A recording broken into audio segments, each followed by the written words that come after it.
for Peter Olay.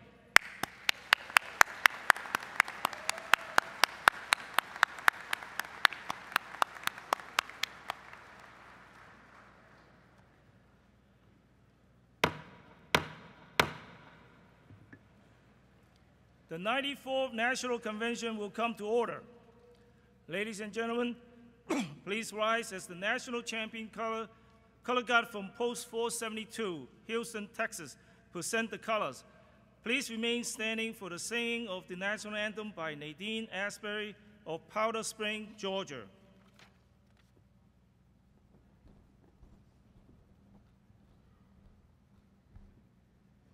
Color guard, prepare to post colors. Whoo! Hand salute.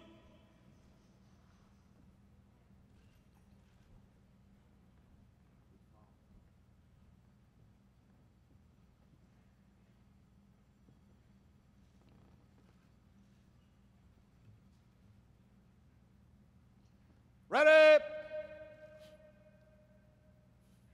Post. Present. Horns.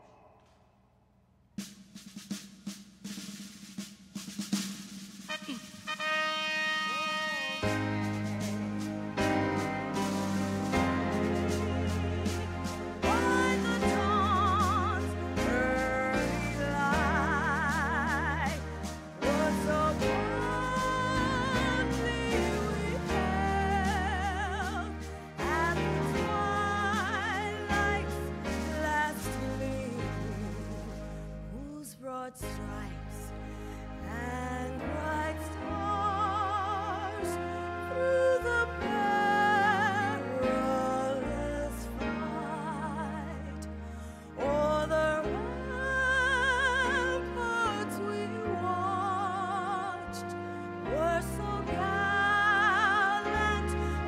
streaming, and the rockets' red glare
Thank you.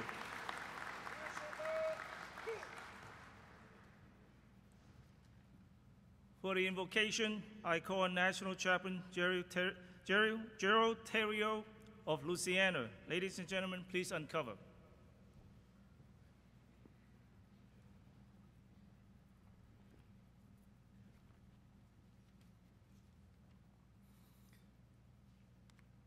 Gracious God, we come today as humble servants, giving thanks for all of the many blessings that you give to us.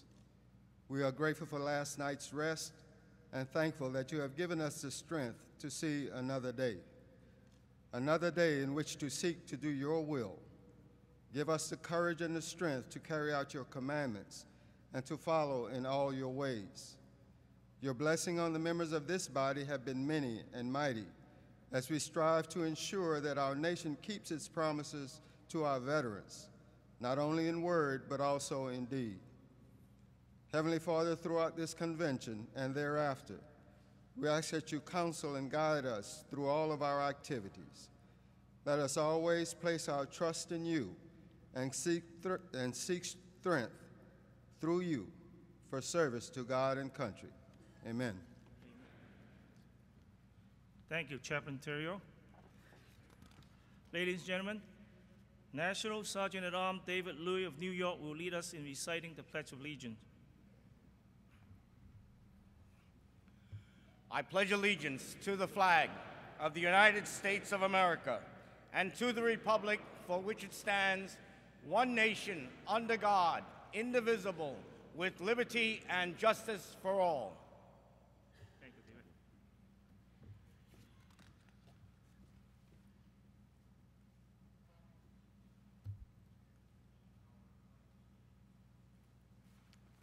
At this time, we pause to remember those who are listed as prisoner of war or missing in action from wars in which we have been engaged.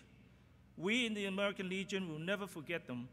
We will not ease the pressure on our government to do the right thing and continue to work for an accounting of all those missing. I now call on the chairman of the National Security Commission, G. Michael Slee of Maryland, and Randall Fisher of Kentucky, chairman of the Foreign Relations Commission, to place the POW MIA flag on the empty chair.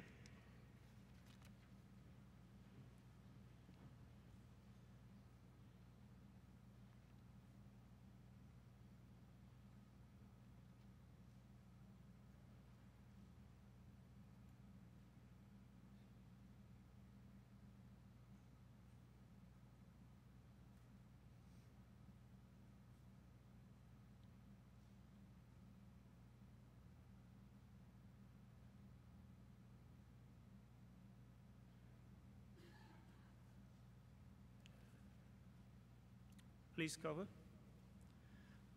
Legionnaires, please join me in reaffirming our commitment to the principles and ideals on which our American Legion was founded by reciting the preamble to the Constitution.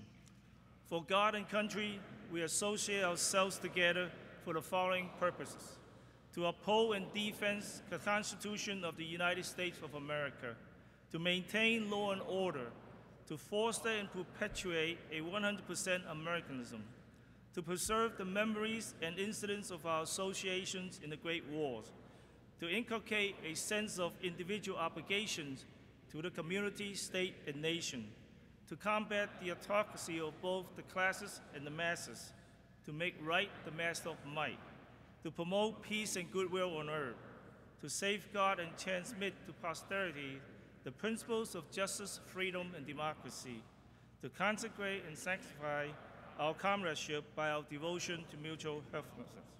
Please be seated.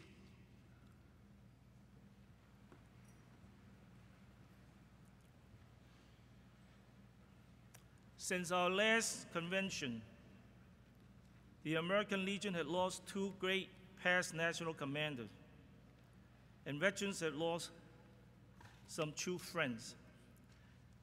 In its profile of National Commander Ray G. Smith, the American Legion magazine said, his diction is hush puppy mind, plateable as grit, spicy as barbecue. In other words, much like the late Andy Griffin, Ray Smith was the epitome of a folksy North Carolina gentleman. Based on his demeanor, his hometown of Benson is probably not that different from Mayberry, USA.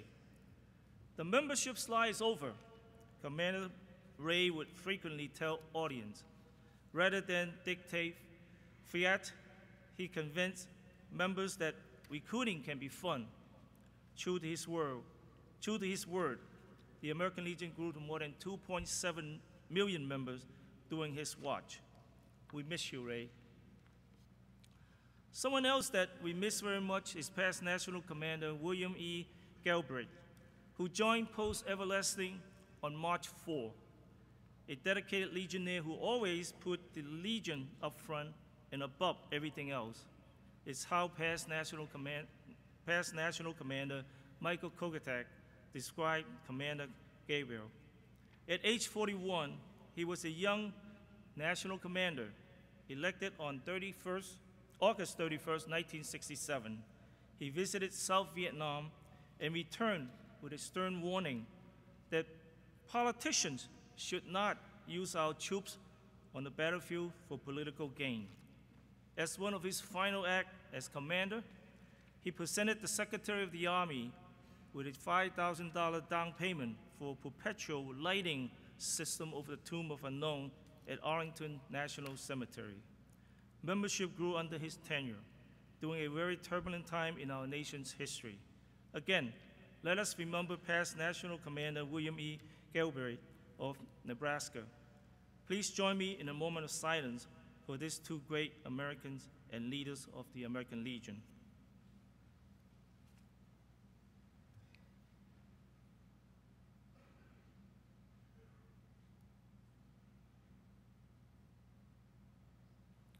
Thank you.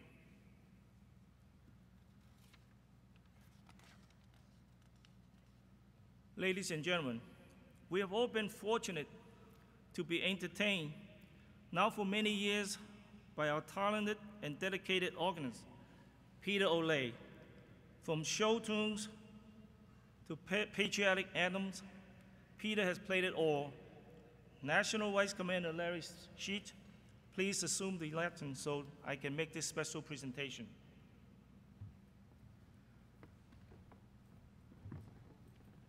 The Commander is presenting a Certificate of Appreciation, which reads, Certificate of Appreciation presented to Peter Olay for 35 years of faithful service, lifting the spirits of legionnaires and conventions assembled.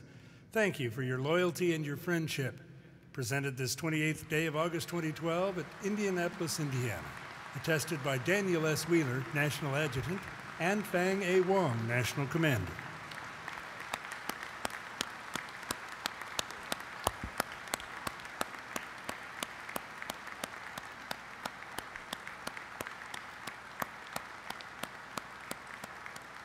Thank you all very much. 35 years ago, an opportunity came to me that I just couldn't pass up. It was the chance to join the greatest family in the world, and that was the American Legion family. For 35 years, they've placed their hope, their trust, and their confidence in me to be able to entertain you folks and to keep this convention going. I have been honored to be able to do that for 35 years, and I thank you all very, very much. God bless America, and God bless the USA and the Legion. Thank you very, very much, everybody.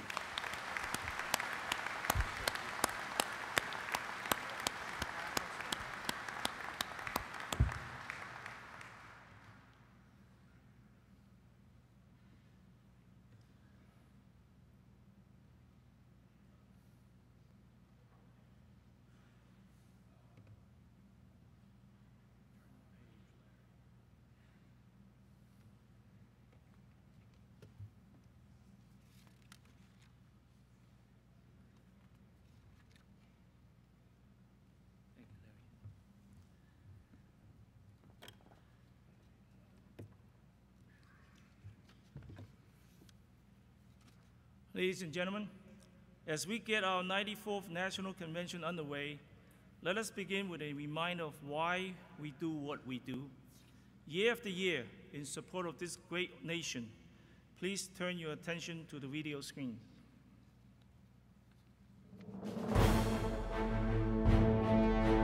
When our nation called, we donned the uniform and we responded.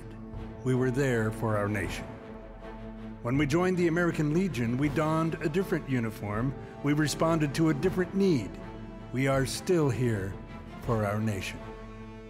The fight may be different, but it is no less important. We remain on the front lines of our nation's defense, fighting for the rights and benefits that our comrades in and out of uniform and their families so rightly deserve, just as we have since our founding 93 years ago. We are there on the front lines not just with money, marketing, and membership. We are there with boots on the ground in Washington, D.C., in every state, and basically in every community in the nation.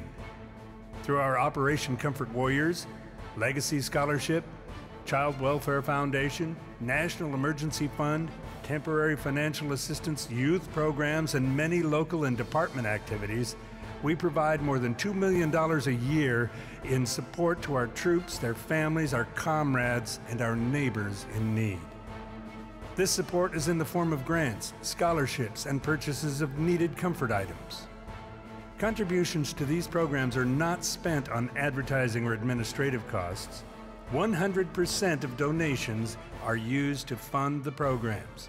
The administrative costs to the organization are provided by the dues paid by our membership. And when we aren't giving financially, we're giving our time, our muscle, our minds, to ensure that we continue to focus on our 4 pillars of service to America, all of which are as relevant today as they were almost a century ago. The American Legion continues to be a powerful force in America today. We must continue our work for the next generation of Legionnaires and citizens. We have much to be proud of and much yet to do.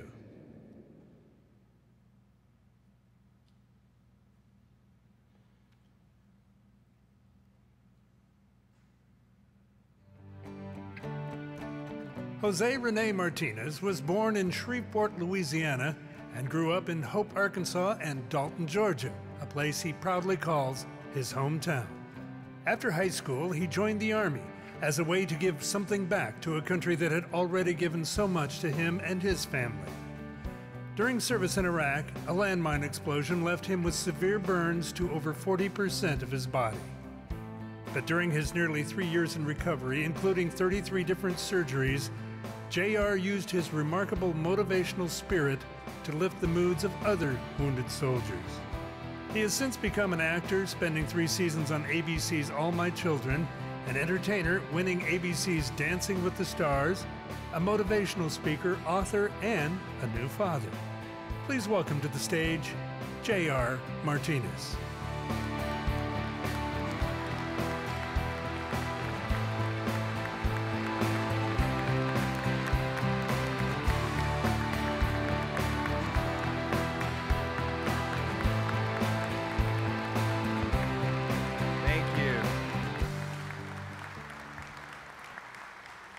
Thank you. This is probably the only event that I've done this year that I was actually on time. Military, right? But then again, I flew in yesterday, which normally doesn't happen. Normally I would have flown in late last night. I would have been here just for a couple of hours and then, had to come up and speak, and I leave right after. So I got comfortable, that I had the evening off and I got to hang out in the hotel and enjoy the amenities, and I'm sure that a lot of you have. And this morning I was supposed to be down here at 7:50. I'm embarrassed that I finally looked at the clock in the hotel room and it was 8:05, and I was like, what the hell am I doing? I got to be downstairs. So I didn't set the right example of the training that I received in the military. I wasn't on time. It's a pleasure to be here with every single one of you. It was a big surprise to me in the mix of walking around the hotel lobby yesterday and walking around out in Indianapolis, running into a lot of you, that a lot of men actually came up to me more than a lot of the women. This is probably the only place, again, where I've been where men will come up and say that they watched me on Dancing with the Stars and they voted for me. Yeah, the secret is out, guys. Sorry. Who would have thought that many military guys would be watching Dancing with the Stars? A bunch of people wearing rhinestones and 2-inch Latin heels, right? That was my only reservation when I went on the show a year ago, was, wearing the tight clothes and going from combat boots to now wearing 2-inch Latin ballroom shoes. I had a butt, because the shoes gave me a little arch, but other than that, I knew that I would get a hard time from a lot of my military guys. But I have to say that, as I was mentioning to someone yesterday, that being on the show for 3 months, every single day you're in a room, you're rehearsing, and then even when it's show nights, you're still in a theater, you're still confined and not, interacting with the public. So it wasn't until I actually got off the show, till the show finished, and I was able to travel, that I was able to realize the amount of support that, was given to me throughout the time on the show. And it was overwhelming for me, and I knew that I was going to have a military presence supporting me. However, when the show was over, I was completely overwhelmed to see the amount of support that I received from military individuals that have served, that continue to serve, from the families, from anybody that's anywhere near related to the military uniform, supporting me on that show. And that's what I believe pushed me over the hump to beat that Kardashian kid, who has an army of his sisters behind him. and I have a different army behind me. So thank you guys for that support.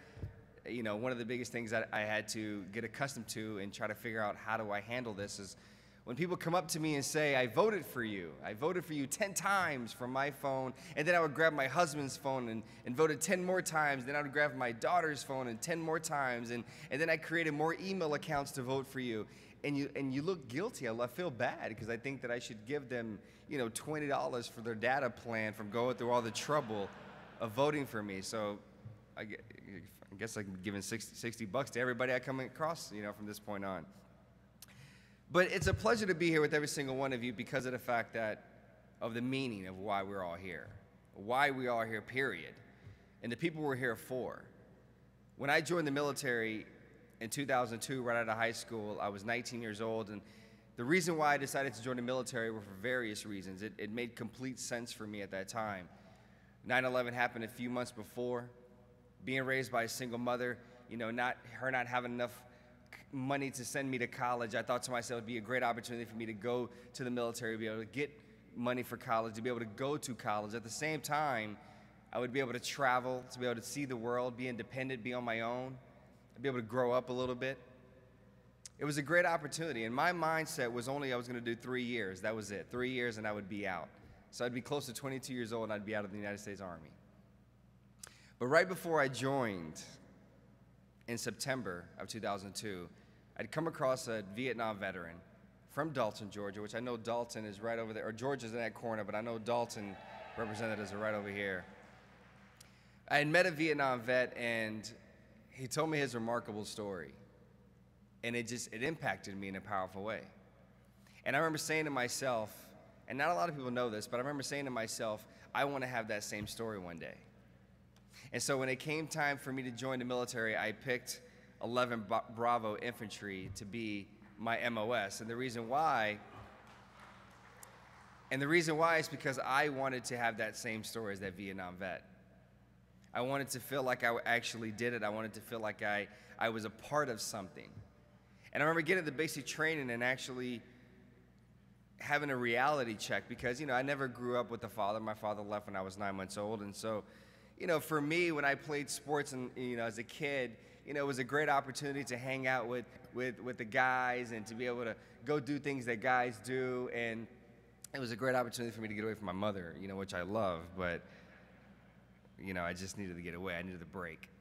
But I looked at basic training like it was going to be almost like a camping trip, that I was going to go away with a bunch of guys and we were going to have fun and learn how to, you know, do all these tactics and shoot weapons and do all these cool things. And to my surprise, I mean, it was not that. It was the complete opposite. And as intimidating as it was, as intimidating as that 4'11" drill sergeant was, the biggest thing on him was that hat.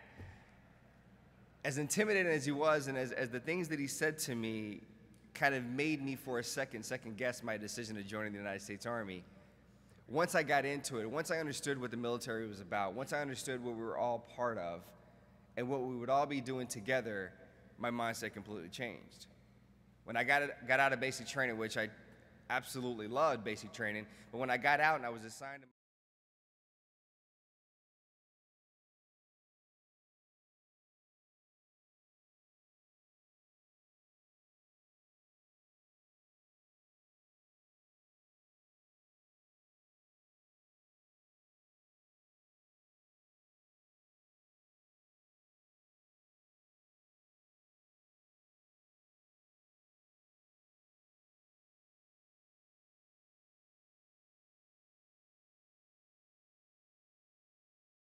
Instead, I had to get down on the floor and do push-ups because you don't tell your platoon sergeant to relax.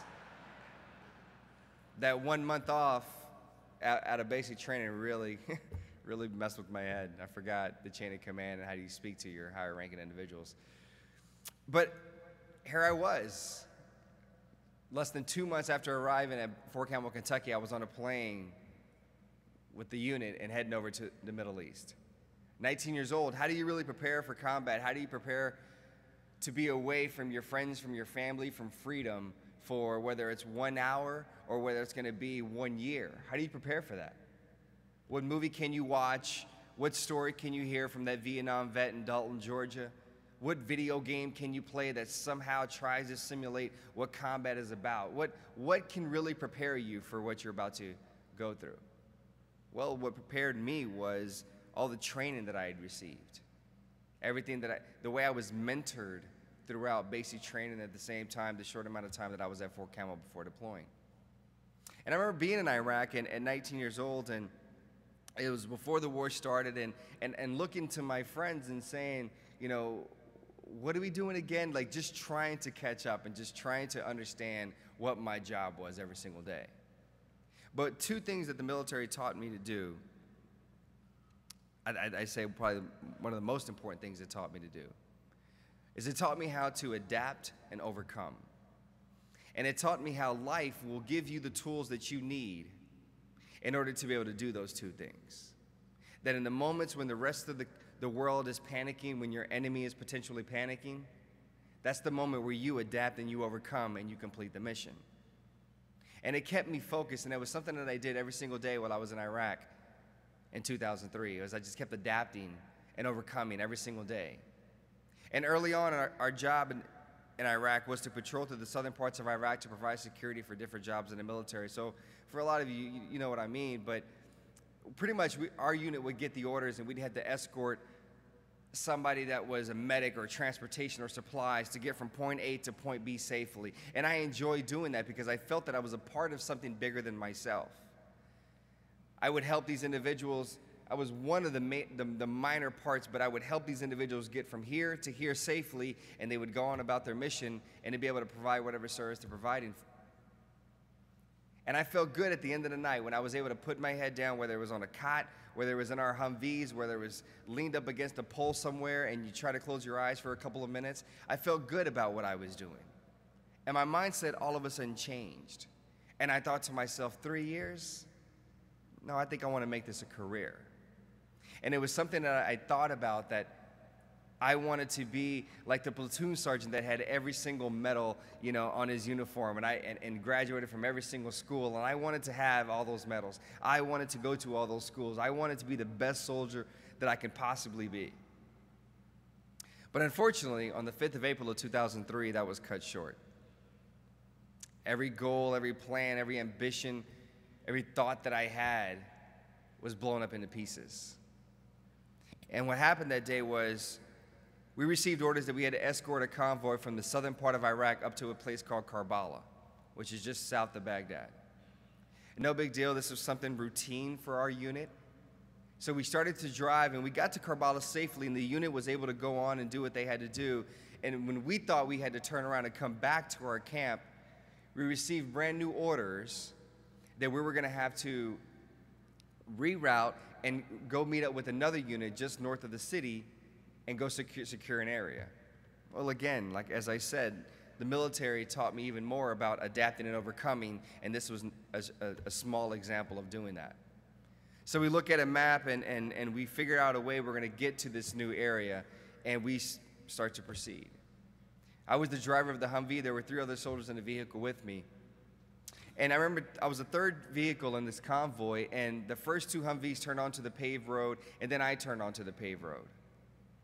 I was 19 years old, and if you can actually see me in that setting, you would think that I thought I was driving a Lamborghini down Sunset Boulevard in Los Angeles, because I had one hand on the steering wheel, I had the window halfway down, you know, I had the Kevlar that you wear, I had it kicked up on my head a little bit. I was cool. This Humvee was my Lamborghini, and this road was Sunset Boulevard for me. That's how invisible I thought I was at 19 years old. And I remember having that one hand on the steering wheel and looking at my sergeant in the vehicle because he said a joke about something. Because as you guys know, when you're away from your friends, when you're away from your family, when you're around the guys, humor is a key component. Humor is something that allows you to be able to slowly go through the process and to kind of chip away at the tension at times. And so I'm driving this Humvee, one hand on the steering wheel. I'm laughing at my sergeant at the joke that he made. And then all of a sudden, the rest of the guys started laughing. And I looked back at the road to look at where we were driving. And then I remember looking at my sergeant again and just smiling, having a little, you know, giggle to whatever joke he was saying at the time. And then I turned back to look at the road, and I drove from here maybe to the end of the stage when all of a sudden, boom,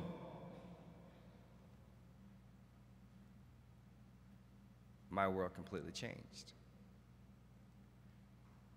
Now, individuals in this room, you're no stranger to what I mean. A lot of you either been in that boom, been around that boom, or seen somebody go through that boom. And what happened was our Humvee ran over a bomb, and immediately it exploded, and the other 3 guys were thrown out of the vehicle, but I was trapped inside. I was trapped inside this Humvee, and it caught on fire. And at 19 years old, I can actually feel the heat.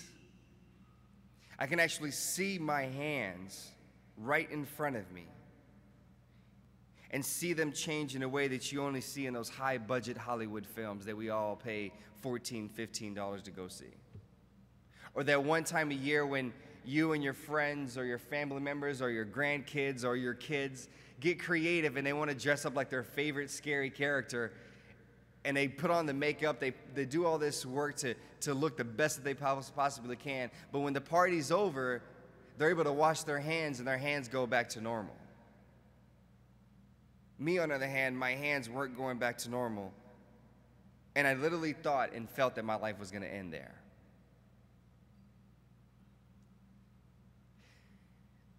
I had this feeling of where the energy and the life was being sucked out of me as every second passed. 19 years old, I mean, what in life has really prepared me for this moment? People come up to me all the time and they say, there's no way I would have been able to go through the things that you've gone through in your life. And I say to them, with all due respect, what makes you think that I was ready to go through what I went through at 19 years old? I was a 19-year-old kid. But I believe that every single one of us in this room, I believe every single one of us in this country, I believe every single one of us in this world, based on the things that we have already gone through in life, no matter how major or how minor they may be, they have given us something and prepared us to face the big explosion in our life, to be able to do those 2 things, adapt and overcome. And here I was now, 19 years old, trapped inside this truck, thinking that my life was going to completely end, thinking that they one day were going to give my mother a folded flag and thank her for my service.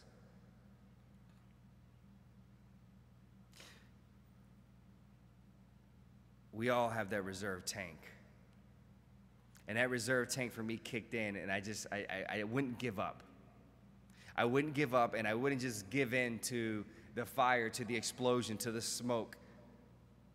And I just thought to myself, I have to hang on just long enough to possibly give the medics an opportunity to come and save my life. And that's what I did. I was able to hold on just long enough, and then my sergeants, the same sergeant that I told to relax at once upon a time, came and risked his life, and he pulled me out of the vehicle. The biggest threat that I had was not the 34% burns that I had over my body. It was the inhalation damage. It was the organ damage. It was the broken ribs. It was all the other fractures that I had. That was the threat to my life.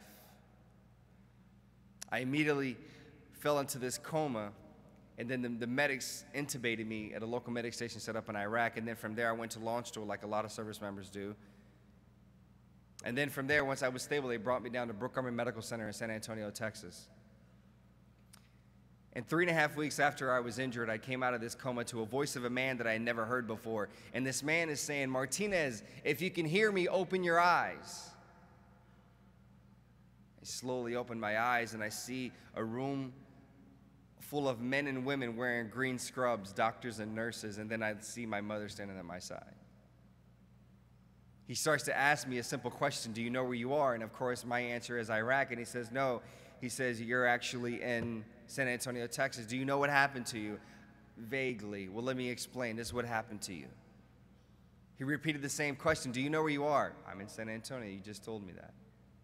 Do you know what happened to you? I repeated, because you just told me that. Just to make sure that I was able to take in the information and withhold it.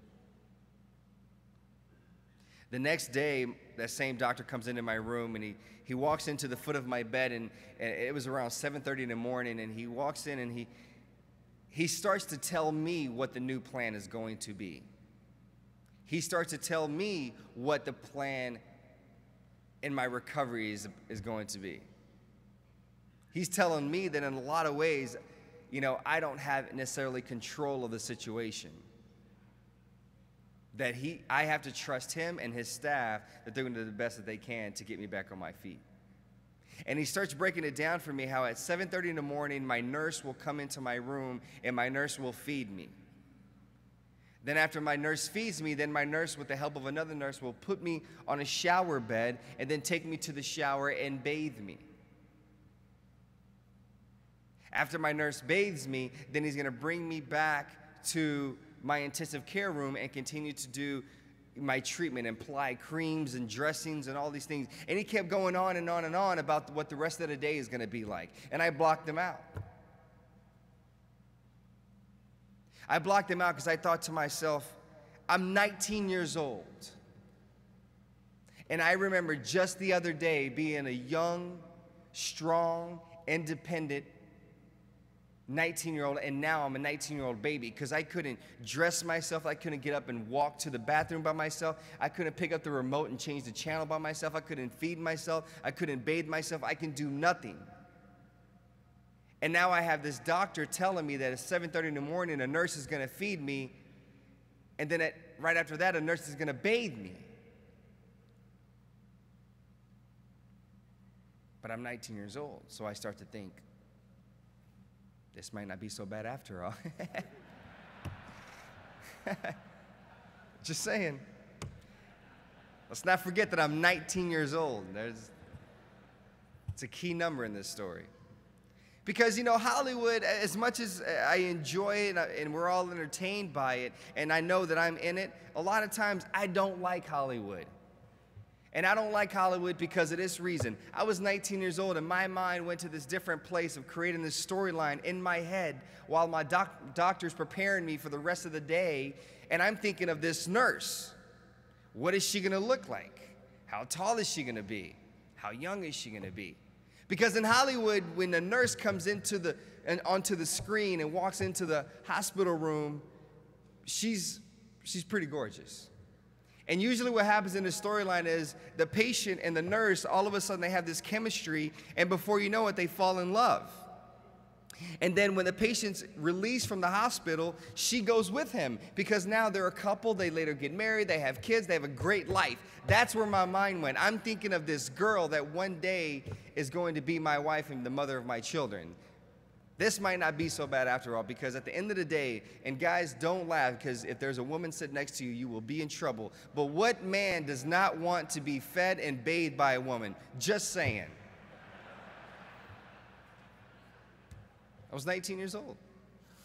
And I went to this place, I completely blocked out what my doctor was saying, and I went to this place. It's almost, when you watch those animated films or cartoons and you see a thought bubble next to their head, and inside that thought bubble there's so much happening. There was so much happening inside my thought bubble.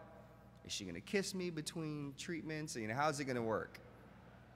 And then in the midst of me going to this place, I was on cloud 9, and there's always something that just, you fall through the clouds and you end up right back on the ground and you're reminded of where you are. As I was thinking of what this girl would look like, all of a sudden this guy with this beard named Mike walks in and tells me he's my nurse.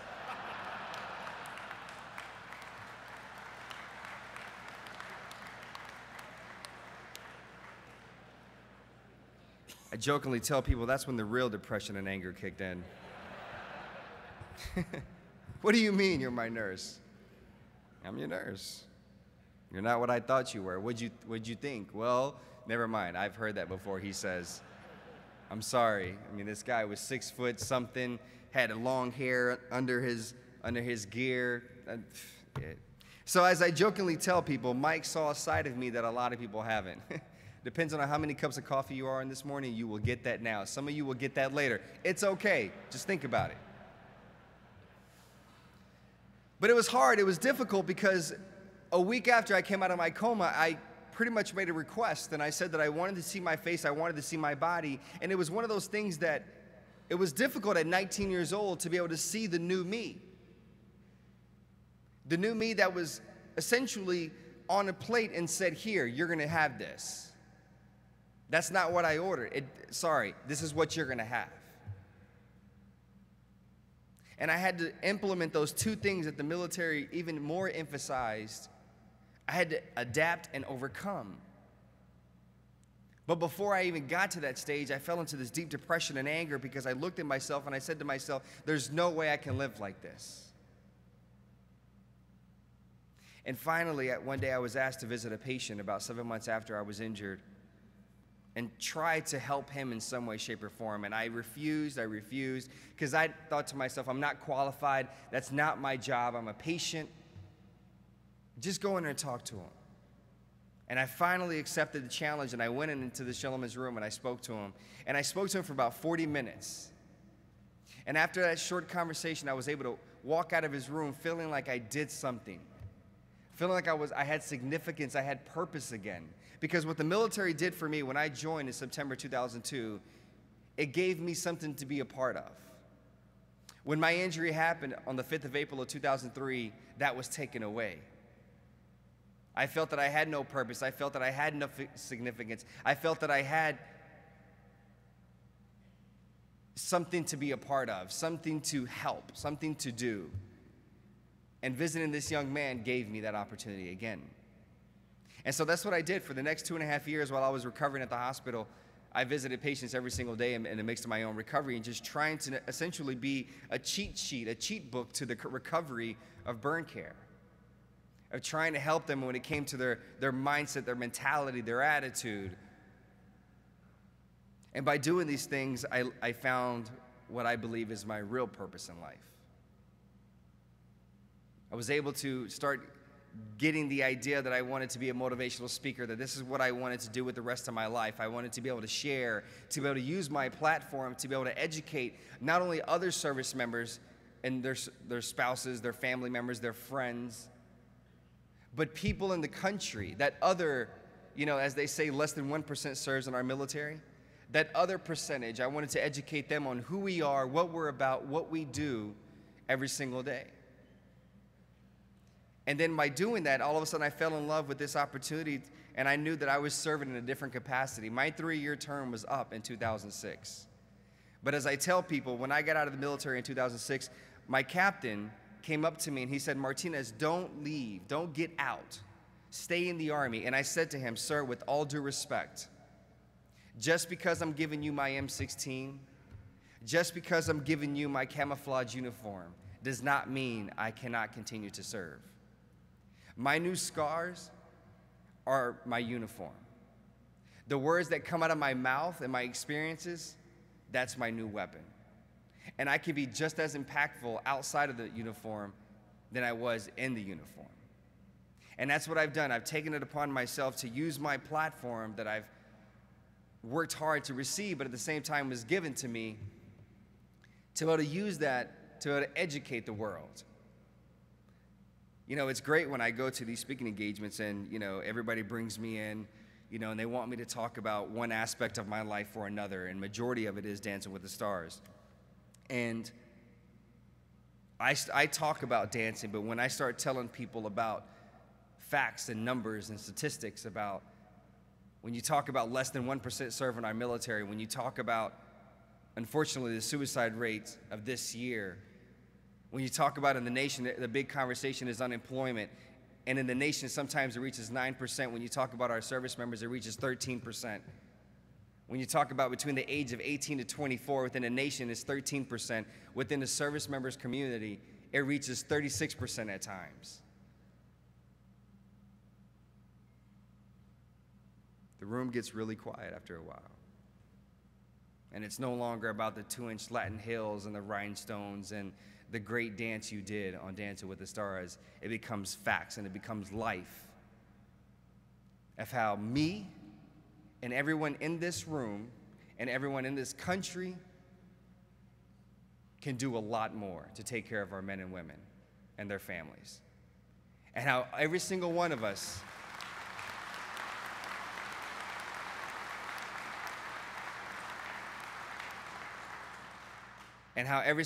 should do a little bit more than what we've done. And that's why I'm excited to be here today with all of you, to be here with the American Legion, because I remember when I came home for the first time after I was injured, I went back to Dalton, Georgia. The American Legion actually came up to me and my mother and said, you know, come over to, you know, the post and come hang out. And I've never been to the American Legion. I went over there and played bingo with my mom. My mom won. I didn't win anything, which I don't think is fair. That's my bone to pick with Dalton, Georgia, in the post. Sorry, guys. Next time I come, I want to win at bingo. Got to figure this out. And instead of bingo, I want it to be like my name or something, or dancer or something like that. Bingo, dancer, that's only me. But the presence that they had in my life and how they allowed me to feel comfortable, and they educated me on the benefits and the resources, and then they said, whatever you want to do, we're here for you. We got your back. And I think that's an important thing for a lot of these young service members that are now coming back home that feel like they're completely out of the loop, like they don't belong, they're not worthy enough. Unfortunately, there's a stigma when you talk about the American Legion or any other service group that a lot of those young guys think that I'm fine by myself, I don't need that. But we do. We do need you. And you guys have had these programs in place for years, and the things that you've been doing for years and fighting for your rights and your benefits. But what you've done in the process, and you might not even think about it, is you've cleared the way for me, for the young guy, to come through and for this road to be smoother. And that's what I'm excited to do, is to be able to take the torch and to be able to help pave the road for the next set of service members, for the young guys that are coming behind me, so their road can be a little bit easier than mine was. You know, as I talked about how the American Legion, you know, had an impact on, me coming home, and you know, that's actually one of the most important aspects of the American Legion, is mentoring and teaching, you know, the children of America about the rights and responsibilities of citizenship, and which, as you know, through your many youth programs. And I want to stop now talking about me, and I would like to be able to introduce you to a group of young people who epitomize dedication and perseverance, just two of many things. Ladies and gentlemen, would you help me put your hands together for your 2012 American Legion Youth Champions?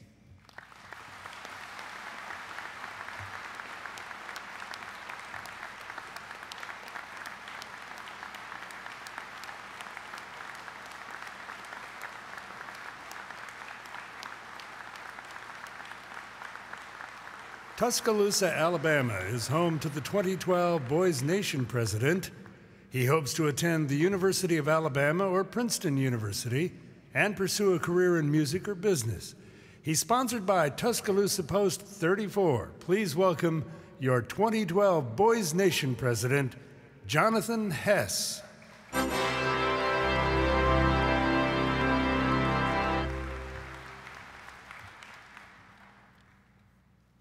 Legionnaires, I stand before you as the representative of thousands of America's youth. However, these are no ordinary youth. These are young men who care about the leadership of this country and our country's place in the worlds of today and tomorrow. They are the participants of Boys State and Boys Nation.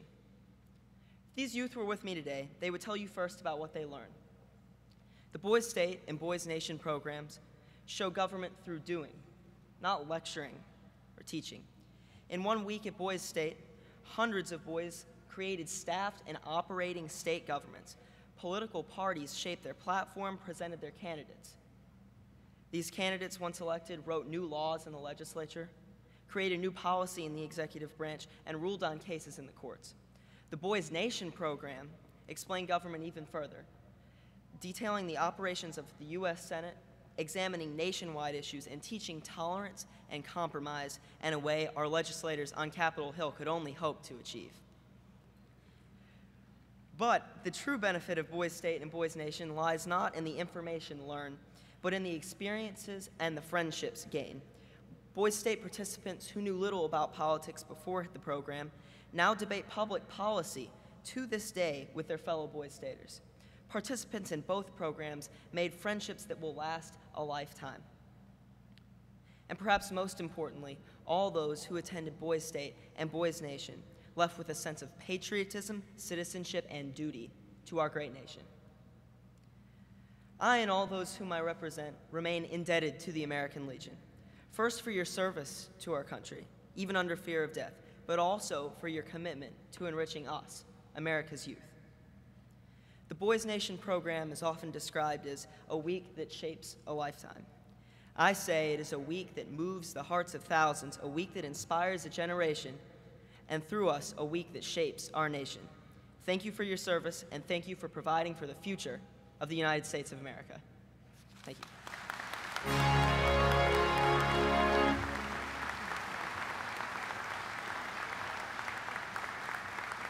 The 2012 Eagle Scout of the Year earned his award by researching, planning, and building a commemorative marker bed identifying the site of a fort built in Abington, Virginia by Revolutionary War patriot Captain Joseph Black. He plans to attend the University of Virginia, majoring in nanomedicine. Please welcome your Eagle Scout of the Year, Jason Dreisner.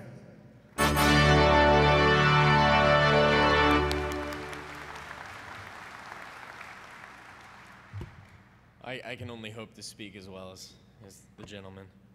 That's a pretty incredible story. Thank you for honoring me with this award and for all you do to support scouting in our nation. It is both an honor and a privilege to participate in the American Legion's Eagle Scout of the Year scholarship. I've been very fortunate to have been brought up in a family where integrity, service, selflessness, commitment, compassion, learning, and accomplishment were both valued and expected, not only by my parents, who have been excellent role models for me, but by my grandparents as well. I can thank my family for teaching me the value of liberty and justice, and I am humbled today to be in the presence of such an incredible group of people who have dedicated themselves and sacrificed so much in defense of those principles. I'm an heir to a long family tradition of military service in defense of our Constitution. On my father's side, my grandfather was a Marine, an expert marksman and mortarman, and later an MP. He still volunteers in Marine service organizations. My father served as an Air Force flight surgeon for the 94th Fighter Squadron, the Hat in the Ring Gang. On my mother's side, my grandfather served as an Air Force biochemist and was instrumental in developing microchemical analysis. Scouting is truly an American treasure and has given me such incredible opportunities and experiences during my youth. I feel it's my duty to pass on what I've gained from scouting, and I recently discovered that part of that duty will include my involvement with University Scouts, a scouting organization for college-age students focused on giving back to our communities and serving the scouting community. I am truly grateful for the Virginia Sons of the American Legion for sponsoring this new scouting organization throughout our country. I believe scouting continues to be essential over 100 years after its birth in encouraging young people to live by the high standards of the Scout Law. A Scout is trustworthy, loyal, helpful, friendly, courteous, kind, obedient, cheerful, thrifty, brave, clean, and reverent. And I'm always excited when I'm speaking with the American Legion because there's lots of people reciting it with me. We take an oath to obey the Scout Law, to help other people at all times, and to keep ourselves physically strong, mentally awake, and morally straight. And I don't believe those values will ever be outdated. Thank you very much for your service to our nation and to our communities. God bless you, and God bless your work.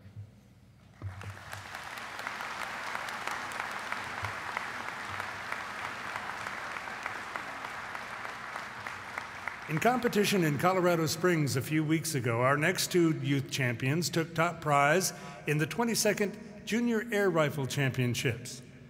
The Precision Champion, sponsored by the Jesse C. Lynch Memorial Post 71 in North Augusta, South Carolina, with a final score of 2457.5 out of 2509, is Colt Gross.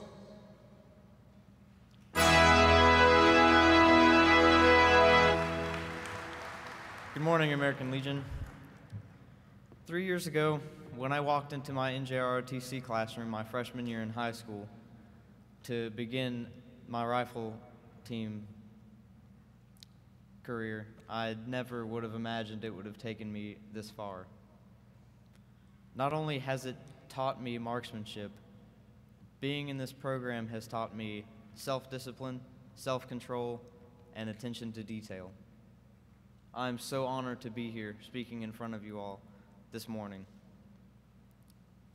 And I would like to thank the American Legion for sponsoring me at Post 71, my local post in South Carolina, and the Sons of the American Legion for sponsoring my $2,500 scholarship.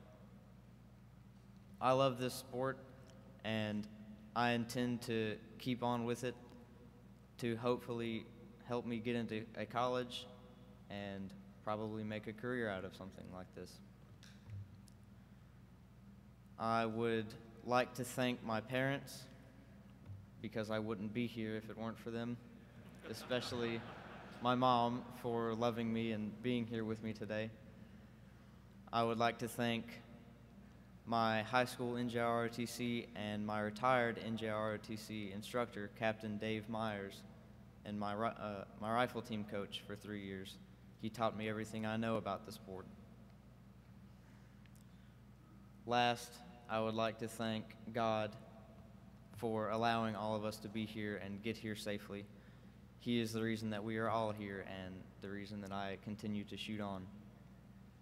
I'll continue to make all of you proud the best that I can. Thank you.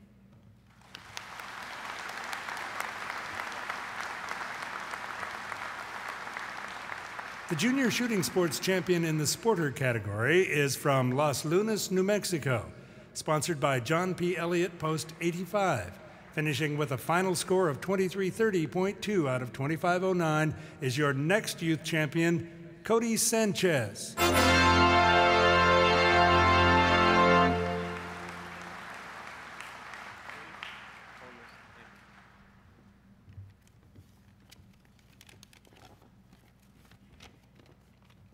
Good morning. Everyone having a good time so far? All right, my name is Cody Sanchez. I'm 16 years old. I'm homeschooled. I'm a junior, and I live in the small town of Los Lunas, New Mexico. First, I would like to give thanks to God. Thank you everyone for being here and inviting me to this spectacular event. I would also like to thank American Legion, Sons of the American Legion, and my hometown Post 85. Without them, none of this would have been possible, so thank you. The Legion Nationals held in Colorado at the Olympic Training Center was by far one of the best matches I've ever attended. From the Hilton Hotel that we stayed in, to the beautiful awards, to all the great friends that I made, everything was magnificent. I would also like to thank my dad, Kevin, for all the support he's given me, not complaining about having to stay home and work and take care of the farm.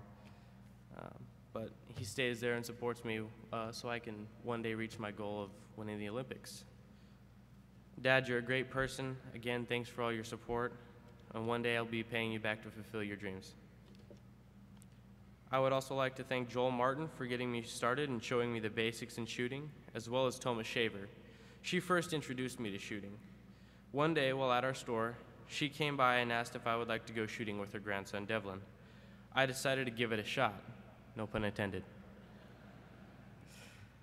Well, it turns out I liked it and discovered I had a talent with the sport, and the rest is history.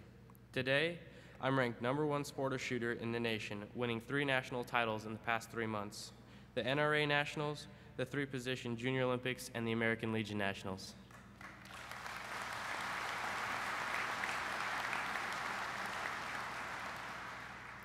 I've won every match I participated in the past 14 months, setting many national records along the way. Last, I would like to thank my mom, Victoria. She's been by my side from the beginning. She wears many hats. She's my mother, my teacher, my coach, and my best friend. Although she knew nothing about the sport and had only shot a rifle twice in her life, she knew I was excelling rapidly and needed a good coach fast. So she studied all the coaches' manuals, read all the rule books, and went to the Olympic Training Center to become a level 2 coach. She was on a roll, talking to different coaches everywhere we went and soaking up the advice like a sponge. She traveled thousands of miles with me to purchase a rifle and thousands of miles across country for all my competitions. Even though she has a very serious bout with her health, she stayed by my side, making sure I had what I needed, scheduling surgeries in between. What an amazing woman she is.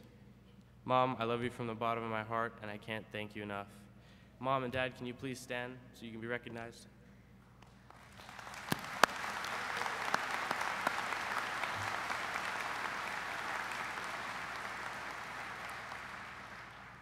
Without God, my family, and those hard-working individuals putting on the matches, I wouldn't be where I am today. So thank you and enjoy the rest of the conference. God bless America.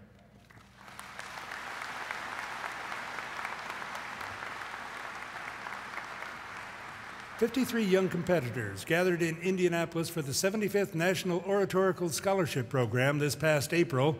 The champion is a homeschooled incoming high school senior from Morgantown, Indiana. The title of her oration about the United States Constitution was "Maintaining Liberty, the People's Call."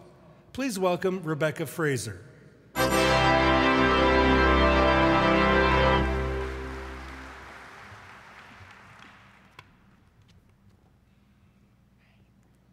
After 2 wonderful years of competing in the American Legion Oratorical Contest, a constitutional speech contest, I am convinced that whoever originally had the idea to form the contest 75 years ago must have been a genius. Through the incentive of much-needed scholarship money, the American Legion has succeeded in inspiring a passion for the United States Constitution in thousands of teenagers all across America every single year. Instead of your stereotypical teenagers jamming to the latest hit songs or quoting lines from their favorite movies, at the American Legion Oratorical Contest, you will find 53 passionate teenagers swapping favorite quotes from Patrick Henry and quoting amendments from the Constitution to each other. For weeks after the contest, I would find myself absent-mindedly quoting the 15th Amendment while I did chores around the house. Yes, many of us have become Constitution fans, but we have also become more enlightened, passionate citizens, better equipped as Americans. Now, if only the American Legion could come up with a constitutional speech congress for congressmen, things might really start turning around.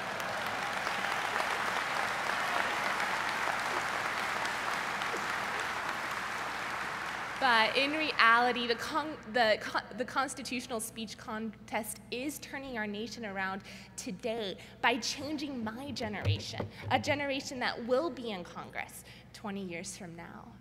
As an American, I've always had a vague appreciation for all of our nation's veterans, but it wasn't until I participated directly in the American Legion Oratorical Contest that I truly began to see just how generous of hearts all of you and your families have. The amount of volunteer effort that goes into putting on the contest is absolutely tremendous.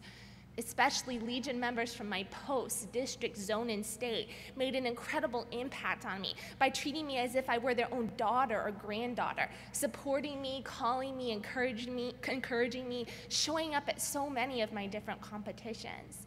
I'd like to especially thank Mr. and Mrs. Langley from my home state of Indiana, who encouraged me so many times along the way, and Mr. Larry Talon from my district, who actually brought me roses at my competitions 4 different times. Thank you so much to the wonderful state of Indiana, who has been so supportive of me both years I participated in the contest. Hi back there. Not just on behalf of me, but as a representative for all the other students all across America who have benefited from this wonderful contest, I would like to just say thank you so much for investing in us and giving us the confidence, the skills, and the vital financial resources to be America's next leaders. Thank you.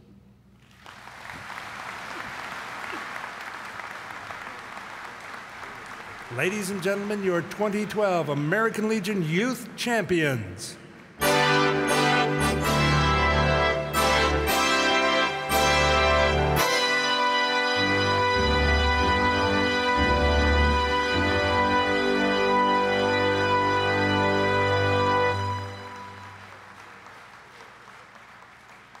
Our next awards exemplify all that you as Legionnaires do throughout the year. The Spirit of Service Awards are given to men and women on active duty for their contributions to their communities and fellow citizens above and beyond the call. Assisting National Commander Wong in presenting the awards is Lieutenant General John F. Kelly the Senior Military Assistant to the Secretary of Defense. Please welcome General Kelly to your convention.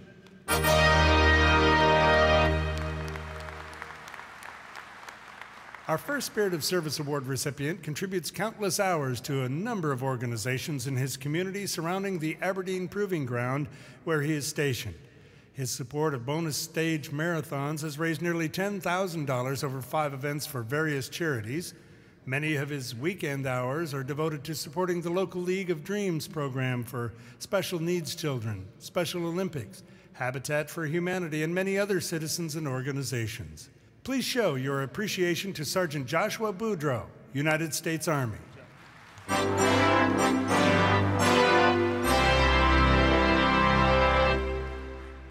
Good morning, Legionnaires. Thank you. When I first heard I would be receiving this prestigious award, I was very surprised. Not surprised because I didn't know what the award was, not surprised because I wasn't sure what the American Legion did. I was just surprised of all the people in the Army that I would be selected. I've never felt that I did anything special when I was doing what I did. I just did what I felt was right, or I did what I enjoyed to do. Like I like to build, so I did Habitat for Humanity. I was also surprised that a boy from a small town in Louisiana was able to make it to this kind of level when, you know, we're not really famous for anything, and I get to be here. Let me get my place back.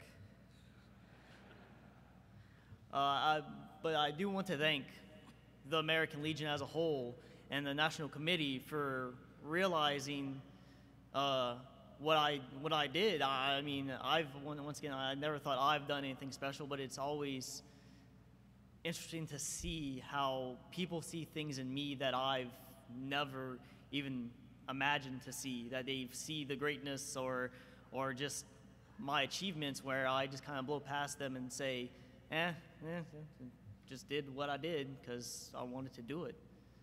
So I want to thank the American Legion. I want to thank all the vets for paving the way with their sacrifice and everything they've been able to do for us as a country.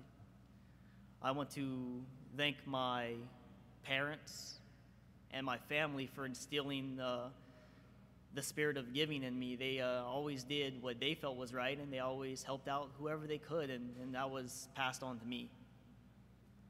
I'd like to thank my friends in Maryland who gave me a chance to participate in those groups that helped me raise money for many different organizations. Without them, I'm almost positive I wouldn't be here right now. I want to thank the American Legion Department of Louisiana, who introduced me to American Legion when I was in high school by presenting me with the Patriot Award. Once again, something I was completely surprised to receive. Finally, I would like to thank my wife. If she believes it or not, even though she's not here, if she ever sees this, she makes me a better person every day just by being in my life. She pushes me to learn more than I ever thought that I could know. So once again, I want to thank the American Legion, and I am very honored by this prestigious award.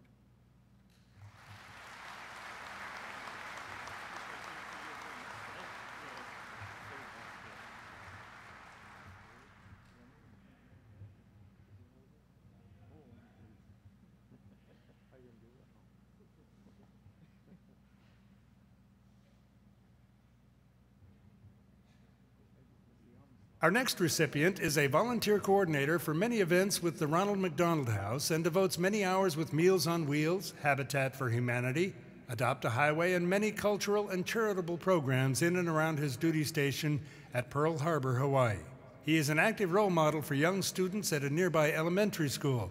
Representing the United States Navy, please welcome Petty Officer Second Class Alvin Balthazar.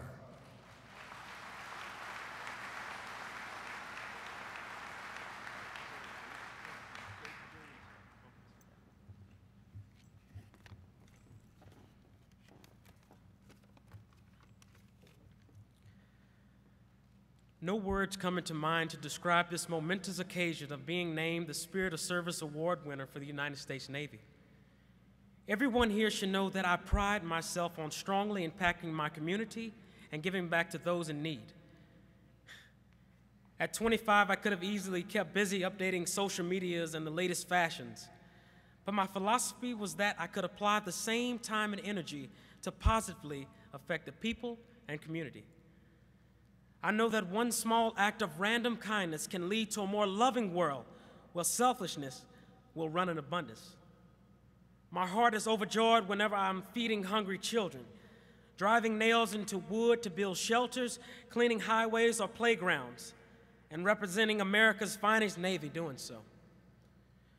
Growing up in Houston and in the great state of Texas, I was molded and groomed by my mother, Vicki Jones, and grandmother, Loran Victor.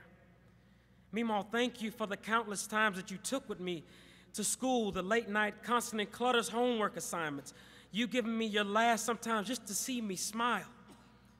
From my broken ankle to my broken heart, you never turned your back on me, and I will always love you for that. Mom, I would like to thank you for teaching me humility, allowing me to bump my head when I thought that I knew it all. The sweat, tears, time, and money you invested in me. And at the time, you saw something great in me, more than my teenage mind could imagine. Thank you for exposing me to a movie called Men of Honor and calling me on frequent basis saying, just hang in there, Cookie. I know you got it in you. You did a fine job raising me into a man, and I want to say thank you. To my family, Ellen, thank you.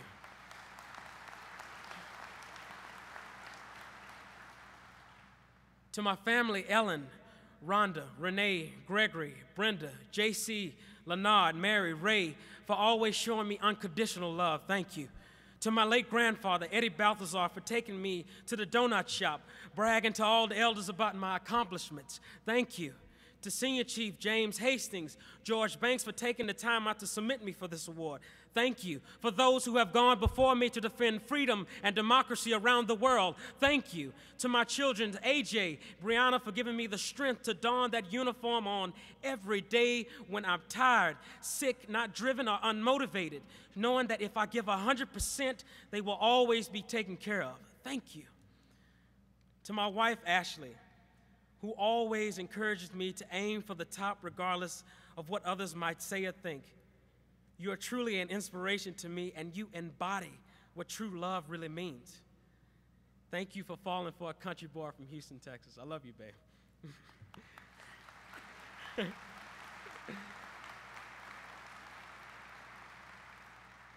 To my Lord and Savior, Jesus Christ, all this wouldn't be possible without you. Thank you.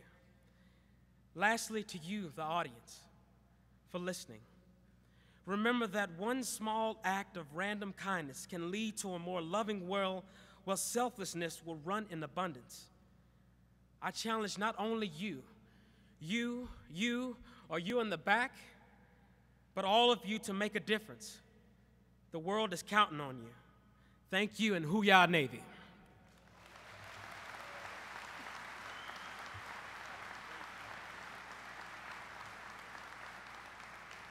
Our next award is given to a young man who moved to the United States in 2002 from his native Ecuador and enlisted in the United States Marine Corps 2 years later. In addition to serving his adopted country, he selflessly serves his community in and around his duty station in Okinawa.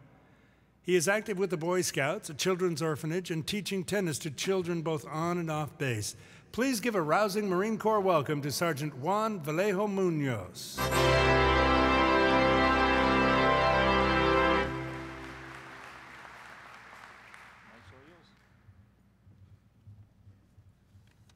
I hope I don't break that. Good morning, General. Good morning, Commanders, Legionnaires, veterans, fellow service members, ladies and gentlemen. I'm very humble as I receive this award. As a Marine, we get taught to do things not for glamour, but because it's the right thing to do. While I took my time to volunteer in order to help others, I wasn't thinking I was gonna benefit from it,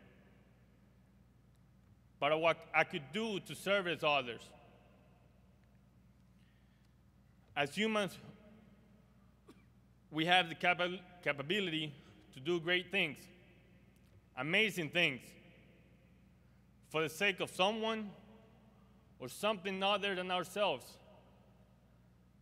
And smiles are worth more than a million things that you can think of. I want to thank my beautiful wife. Unfortunately, she's not able to be here. She's back in Japan. For being very supportive of me, always been there, standing by my side. I want to thank my mom, my dad, my family, who's always been there to support me, to give me that hand. Been away from the country for 8 years, and they're still right next to me. Lastly, not least, I want to thank the Marine Corps, especially those who shaped me into the man that you see here today. Thank you very much for everything.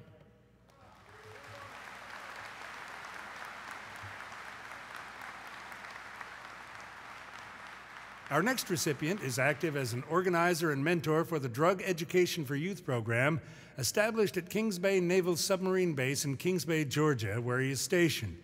He also volunteers to represent his service in local parades and events and volunteers at local animal shelters, the YMCA, and many causes in his community. Here representing the United States Coast Guard is Petty Officer Second Class Tyler Arrowwood.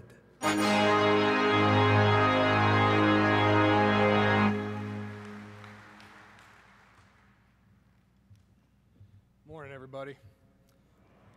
Unfortunately, don't have a speech, anything like my comrades here. What they said was excellent. When I first joined the military, I was told you never volunteer for anything. I think a lot of you could probably attest to that. Fortunately, I didn't get that call. If they ask for a volunteer, I'm the one with my hand in the air. It's what my parents, my grandparents, my whole family has instilled in me my whole life, that there's people out there that need a hand, they need help. And that's all it is. Everything I do, it's just people helping people. It's the way I think it should be. I'd like to thank everyone here today. Throughout my time, last few days, I've had a lot of people come up to me and thank me for my service. And I'm here serving you. So I'd like to thank everybody out here in the audience for your service and for what you do. I'd like to thank my family, most especially my wife here in the front row, who I have dragged to countless events, parties, anything that has to do with being a volunteer, and I always get the same look from her and, ugh, really, again? And the fact that I sprung a lot of things on her short notice. Hey, honey, you need to find a cocktail dress. We have a party to be at in 2 hours. I'm doing the color guard. That's not the thing to do, and I've learned that being a newly married man. So thank you very much for this award. Thank everybody out there, especially my great state of Iowa, which I'm originally from. I'd like to thank everybody here behind me. Semper Paratus, God bless.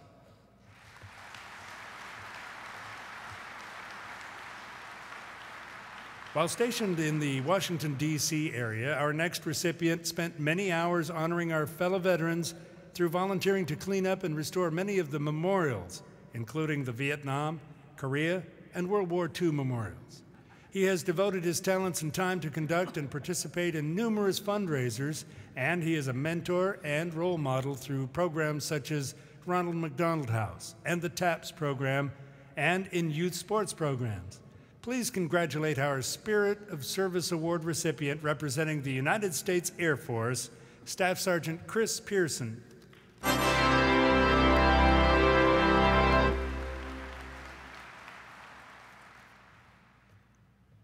First of all, I would like to say good morning. And I also would like to thank God for being here. Also, I would like to thank Commander Wong for having me here. And I'm just humble and honored to be here representing the greatest fighting power, air power in the world, the United States Air Force.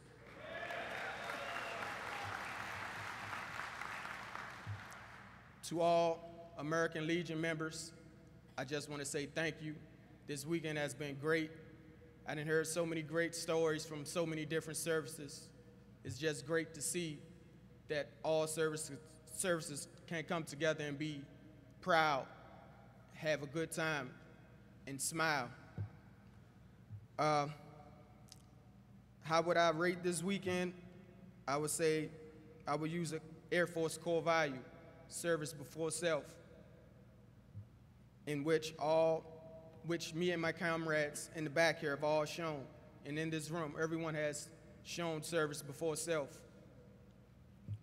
I feel if we continue to do that, we will continue to be the greatest country in the world, hands down. I'm so honored and blessed to be standing here, and I would like to thank so many people. First, I would like to thank my supervisor, Sergeant Wheatley, who has taken the time. She could be doing anything, but she's here with me. I would like for her to stand so she could be recognized.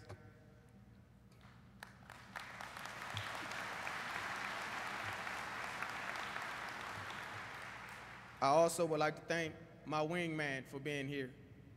She could be at home helping her daughter for her first day of school, but she chose to be here with me. So I would like her to stand and be recognized also.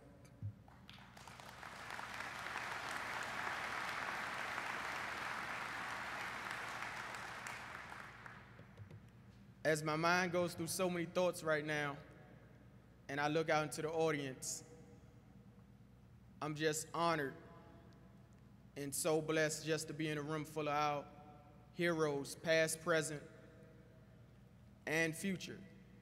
And that future stands with me to continue the legacy that you guys have set for us. And I promise and I pledge to the American Legion that as long as I have air in my body, I will carry on this great legacy that was started 95 years ago. And I just want to say thank you for all you guys done. You have thanked us, so now I'm thanking you. Thank you, have a good one. And God bless America.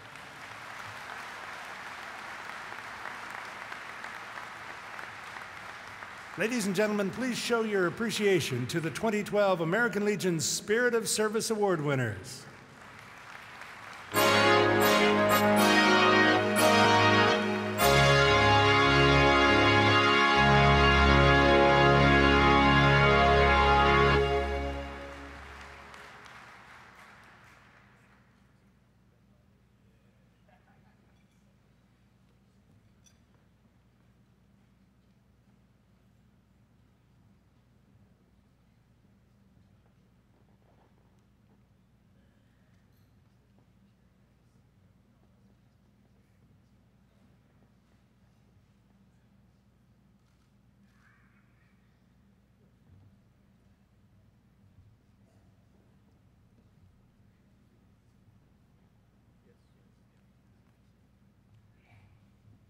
Wow. Give it up one more time for everybody that came up to the podium. Absolutely.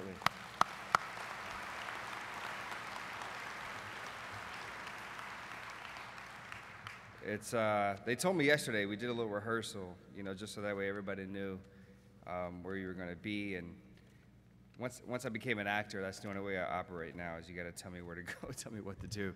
But they told me that the stories that I was going to hear were possibly going to impact what I was going to say to conclude, and they were absolutely right. Such powerful stories from the youth champions. I mean, congratulations to every single one of you. I mean, it's in a world where sometimes you see our youth influenced by a lot of negative things and things that don't necessarily give them the tools to be a positive impact in this country and in this society and for our future. I leave here with hope that with the 5 of you representing the countless amount that are out there doing great things, that this country definitely is in a good place, and our future is going to be in a great place. And for everyone behind them, representing all different branches, I mean, great job, guys. And just to be able to teach people around you every single day that even though you do serve in the military, you can also serve outside of it. And it's just, it's just great to be able to see that. But those are the things that I love to do and love to witness in the mix of my travels. Traveling is hard, but it's nice when you get an opportunity to be amongst these individuals and hear what they continue to do, what they have done, and what they inspire to do. It's one of the touching and most, it's just a moving thing. So, you know, as it says here, which is absolutely true, but when you see the caliber of people you've honored on the stage this morning, you know, you have to be proud of everything that you've done. The American Legion, every single individual post, every single sponsor, every single, you know, supporter, whether it's a wife, whether it's a mother, which, by the way, what was it Carlos? No. What was your name again? I'm sorry? Right here. Yeah. What was it? Cody. Carlos. I don't know why I said Carlos. I'm afraid of your mother. I'm afraid of you. If you could teach him to shoot, I'm not going to mess with you. I'm not worried about your husband. I'm worried about you. I think I could take him. I don't know about you. I'll leave you alone. It's like I never knew how to really describe my mother to people, you know, until I joined the military. It made complete sense. I was in basic training, and one day, you know, we went out to training, and they put this little round thing in my right hand, and they said, my drill sergeant was gonna say, okay, throw it, and when you throw it, you get back down, and put your head between your knees, and don't get up and look and see what it's gonna do. It's nothing special, just get back down. And of course, JR, I have to take this thing, and what it was, of course, was a grenade. I pull the pin, and I throw it. And immediately I throw it, I get down, but I have to get back up and see what it's gonna do. And all of a sudden I see this big boom, and I think to myself, wow, that's it. That's my mother. My mom's 4'11". She's like a grenade. She's so small she can fit in my hand. But the minute you pull that pin, you have 3 seconds to get the hell away. And somehow she still makes an impact. So my hat's off to you. That's my mom, a grenade. Listen, it really was a pleasure for me to be here with every single one of you, to be able to share a part of your morning with you, and to be able to witness these amazing stories of people that have done great things in their communities, and to be here with the American Legion and to continue to learn about what you guys do day in and day out, and how you guys all come together to say, as one, we will defeat the enemy. Whether the enemy is unemployment, whether the enemy is getting benefits and resources for our service members, whether the enemy is suicide, whatever the enemy may be, we can defeat that enemy. And as you said, it's great to be able to see, in the midst of us giving each other hard times, of Air Force does this, Navy does this, Army does this, Marine does this, Coast Guard, we all give each other a hard time, but it's great to be able to see all the branches come together and be unified as one, and to fight this war that we fight here back home when guys come home. So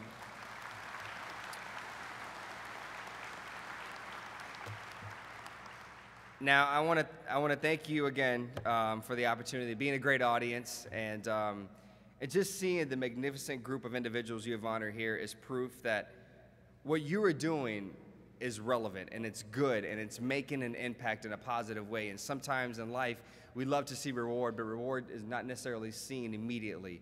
And I hope that with these examples on the stage and for the rest of the conference, you guys will continue to see the examples of all the work that you put in, and all the things that, you know, you try to implement into your community, into the youth programs. And so continue to do those things. And I would just like to say, on behalf of a grateful nation, I thank you all for your service to America, both in the uniform and, of course, in your communities. It was a pleasure to be here with every single one of you. And please know that whatever I do from this point on, I am one of your brothers, and you are one of my brothers, and all of you out there are one of my sisters. So thank you again, and we will fight this enemy together, and we will defeat it together. Thank you, guys. Have a great conference.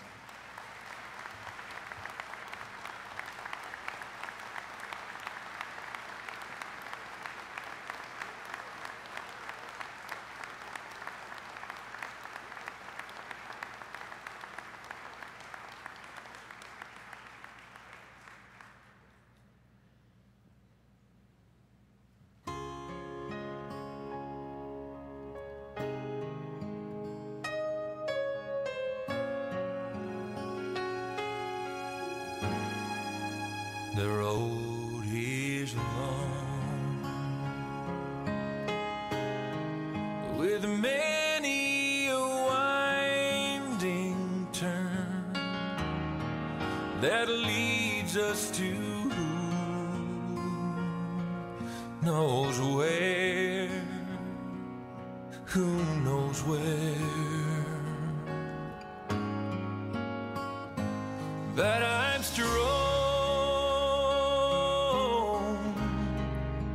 strong enough to carry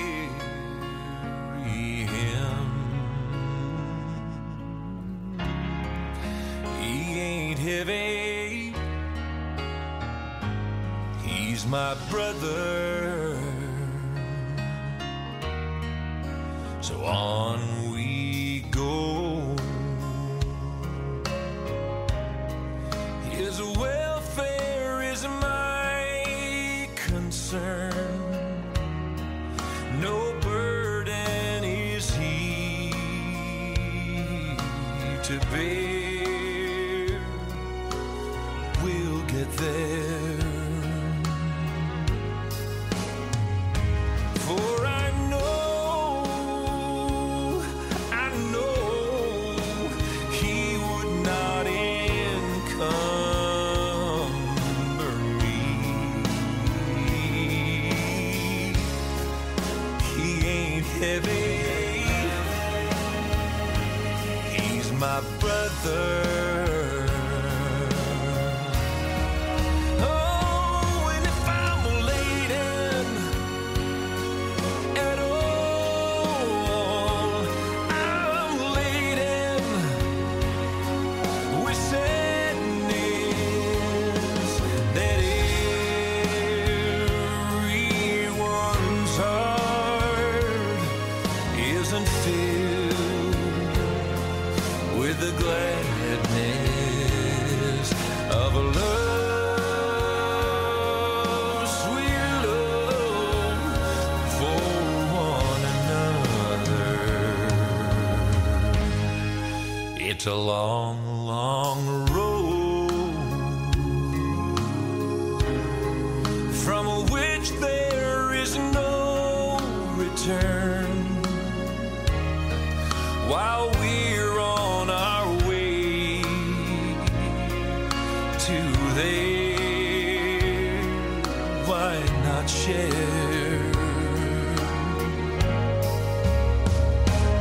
And the Lord doesn't weigh me down at all. He ain't heavy, no. He's my brother.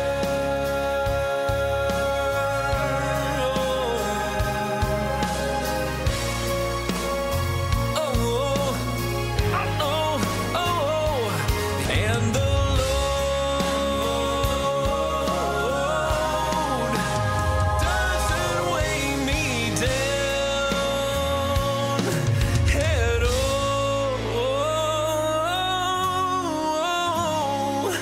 He ain't heavy, no, no. He's my brother. Yes.